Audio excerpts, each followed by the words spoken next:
Paradigm of human interaction. આપણે જે interaction કરીએ છીએ એના 4 પેરાડાઇમ છે.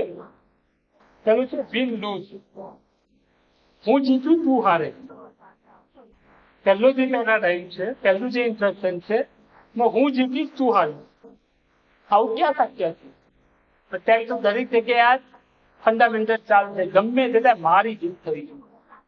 એની હાવ આપણે યુઝ કરતા હોય, કોઈ પણ ભોગે હું જીતી. આ મેન્ટાલિટી રમતના મેદાનમાં હોય શકે.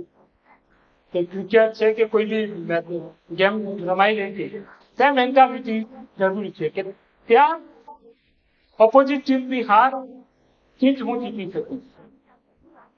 રમતનું મેદાન છે ત્યાં આ મેન્ટાલિટી ચાલે કે ત્યાં બીજા ઓપોઝિટ ટીમ જે છે, તમારો ઓપોનન્ટ જે છે, એની હારમાં તમારી જીત છે. કેમ કે જ્યાં સુધી હાર છે ને ત્યાં સુધી તમે જીતશો નહીં. તો વિન લૂઝ મેન્ટાલિટી ક્યાં હોવી જોઈએ? રમતના મેદાનમાં, બીજે નહીં. કોઈ બી ગેમ હોઈ શકે તો જ્યાં રમતનું મેદાન છે ત્યાં આ મેન્ટાલિટી હોવી જોઈએ. અને ત્યાં તો દરેક જગ્યાએ આ જ મેન્ટાલિટી ચાલે છે. ગમે એ કરીને એને પાડવું છે, એને હરાવવું છે, એની લીટી નાની જ કરવી છે, મારી મોટી થાય છે. આગળ વાત કરું તો આ મેન્ટાલિટી હ્યુમન ઇન્ટરેક્શન જે છે તે ના હોય, નહીતર એ રોંગ છે. સેકન્ડ છે લૂઝ વિન, હું હારી જઈશ તું જીતી છે. ઘણા હોય છે કે મગજમારી નથી કરવી, ત્યાં છૂટો સારી બાબત છે. પણ જે સેકન્ડ કેટેગરી છે લૂઝ વિન, તે લોકો વિન લૂઝ ની મેન્ટાલિટી છે, એ લોકો મજા આવે આવા લોકો છે. વિન લૂઝ કન્ડિશન વાળા જે છે, મેન્ટાલિટી વાળા છે, એ લોકોને લૂઝ વિન વાળા જોડે મજા આવે કે દર વખત હારી જાય છે, હથિયાર મૂકી દે છે, પેલા ભાઈ જીતી જાય છે.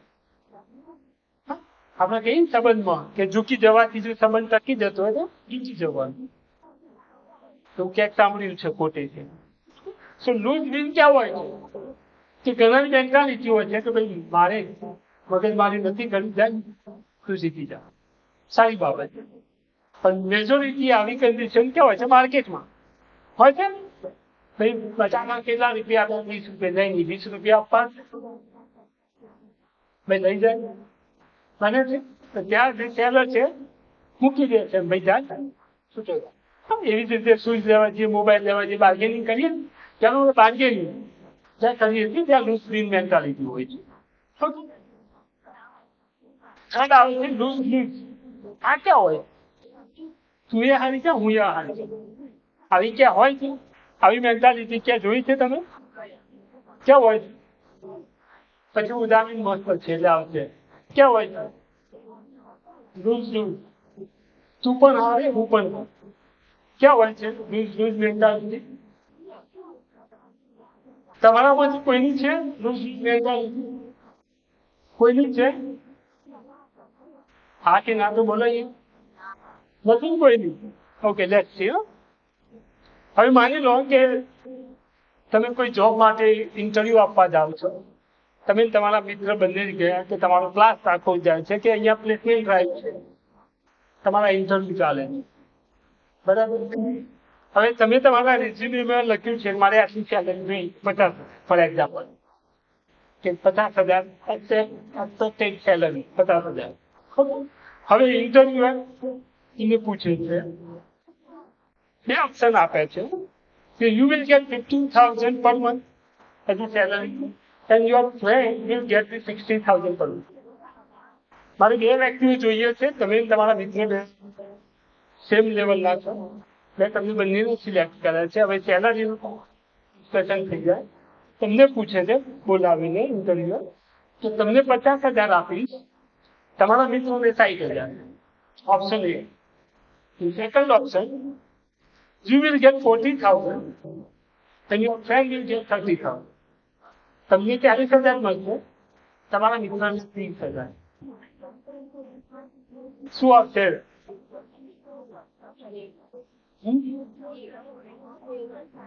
મેજોરિટી અત્યારે જવાબ ભલે ગમ્યો હોય તમારો, પણ એકચ્યુઅલ જયારે ઇન્ટરવ્યુ ફેસ થશે, કન્ડક્ટ થશે, ત્યારે આ ઓપ્શનો આવશે તો શું હશે? Option number 2.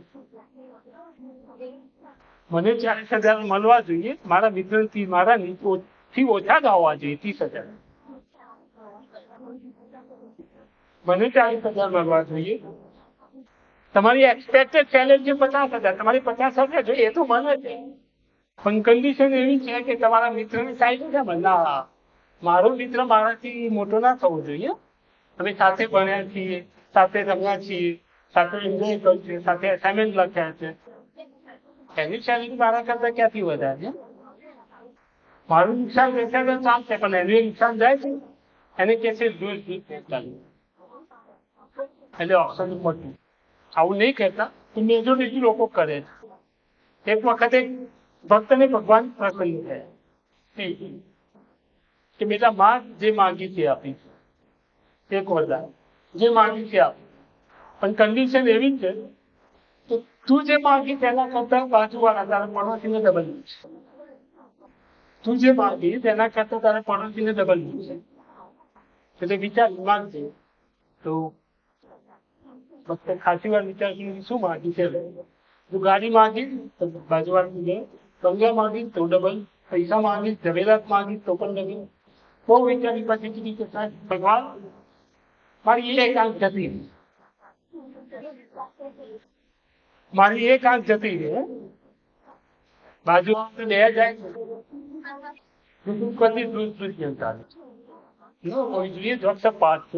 પણ આવી છે માર્કેટમાં કન્ડિશન. હું હારીશ તો ચાલશે, મને 30,000 મળશે, 40,000 મળશે તો ચાલશે, પણ મારા ઓપોનન્ટને, મારા વિરોધીને, જે મારો કોમ્પિટિટર છે એને તો મારા કરતા ઓછા જ મળવા જોઈએ. તો એ પણ ના હોવું જોઈએ. લાસ્ટ છે વિન વિન. તું પણ જીતે, હું પણ જીતે, આપણે બંને જીતીએ. એટલે જો ઇન્ટરેક્શન છે, જ્યાં ઓર્ગેનાઇઝેશન છે, જ્યાં બધા સાથે મળીને કામ કરવાનું, ત્યાં વિન વિન મેન્ટાલિટી હોવી. અને જો વિન વિન મેન્ટાલિટી હશે તો જ આપણે બંને સર્વાઈવ કરી શકીશું, બંને સફળ થઈશું. ના હું એકલું સફળ થઈશ, ના તું એકલું સફળ થઈશ. આ વાર્તા સાંભળી હશે, સાંભળી છે? શું છે? શું હોય છે વાર્તામાં? કાચબું અને સસલું એમ કઈક વાર્તા આવશે. શું હોય છે? રેસ લગાવવાની છે. સસલાભાઈ દોડી જાય છે, પછી એમ લાગ્યું કે ઓવર કોન્ફિડન્સ કહી શકીએ, સસલા આરામ કરી લઉં, પાવર નેપ લઈ લઉં. કાચબાભાઈ શું જીતવાના? સુઈ ગયા. કાચબાભાઈ ધીમે ધીમે ધીમે કરતા ટાર્ગેટ સાથે ડેસ્ટિનેશન સુધી પહોંચી ગયા અને જીતી ગયા. આ અહીંયા સુધી તો બધા સાંભળી છે વાર્તા સાંભળેલી. એટલે કે છે કે slow and steady win the race. ધીમે ધીમે ચાલીએ પણ કન્સિસ્ટન્સી સાથે ચાલીશું તો જીતી જઈશું. ત્યાં સુધીની મોરલ એ છે. કન્ક્લુઝન. હવે ટ્વિસ્ટ આવે છે. જો આ જ કહાની આપણી સાથે બનતી હોય આપણે શું કરીએ? રાત્રે જઈ સ્ટ્રેટેજી બનાવીએ, પ્લાનિંગ કરીએ કે કાચબાભાઈ જીતી ગયા છે તો કઈ રીતે હરાવવું.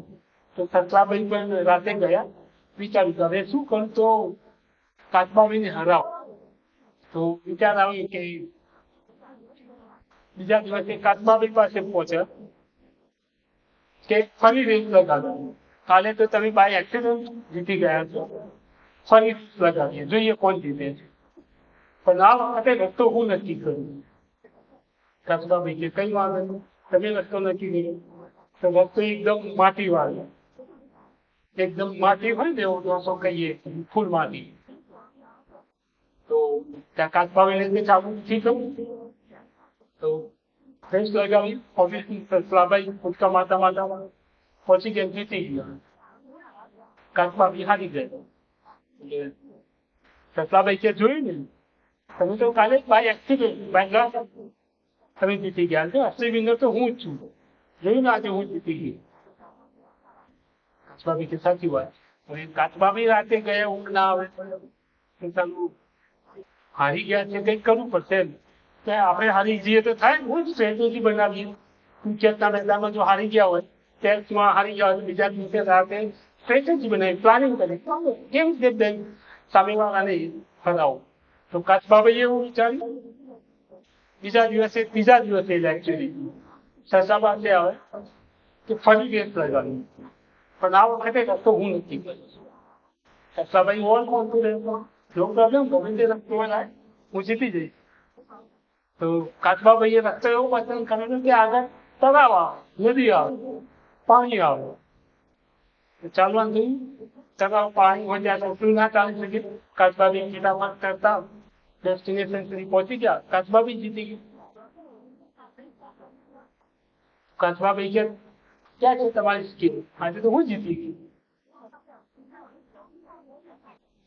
નક્કી એવું થયું કે જો પાણી વાળો રસ્તો હશે તો કાચબાભાઈ જીતશે, માટી વાળો રસ્તો હશે, રફ રોડ હશે, રફ રસ્તો હશે તો સસલાભાઈ જીતશે. કે એવું કરી આપણે બંને ભેગા થઈ અને જ્યાં માટી વાળો રસ્તો છે ત્યાં હું સસલાભાઈ કે તમે મારા ઉપર બેસી જશો, હું ત્યાં ચાલી લઈશ. તણાવ આવે તો હું તમારા ઉપર બેસી જઈશ, તણાવમાં તમે ચાલી જશો, તો આપણે બંને જીતી જઈશું. એટલે કહેવાનો મતલબ એવું કે લાઈફમાં એવું તો જરૂરી નથી કે રફ જ રસ્તો હશે. તમારો પસંદ, તમને જે પસંદ છે, તમારો જે ફેવરિટ રસ્તો છે એવું જ મળશે, એવું તો છે જ નહીં. એટલે કિલવિન સિચ્યુએશન હોય છે કે આપણે બંને ભેગા થઈએ અને કામ કરીએ તો જીતી જઈએ, તો જ શક્ય બનશે. એટલે કોઈ બી જગ્યાએ હોઈએ દરેક વખતે પરિસ્થિતિ આપણા અનુકૂળ નહીં હોય. ક્યાંક આપણી લિમિટેશનો હશે, કાંઈક આપણા સાથે જે કલિક કામ કરશે એની લિમિટેશન હોય. તો બંને સાથે કામ કરીશું તો બંને પરિસ્થિતિ કોઈ પણ આવશે સફળ થઈશું. તો આપણી મેન્ટાલિટી વિન વિન સિચ્યુએશન હોવી જોઈએ. એક વિન વિન સિચ્યુએશન તમને ઇન્ટરડિપેન્ડન્સથી ઇન્ટરડિપેન્ડન્સ બનાવશે.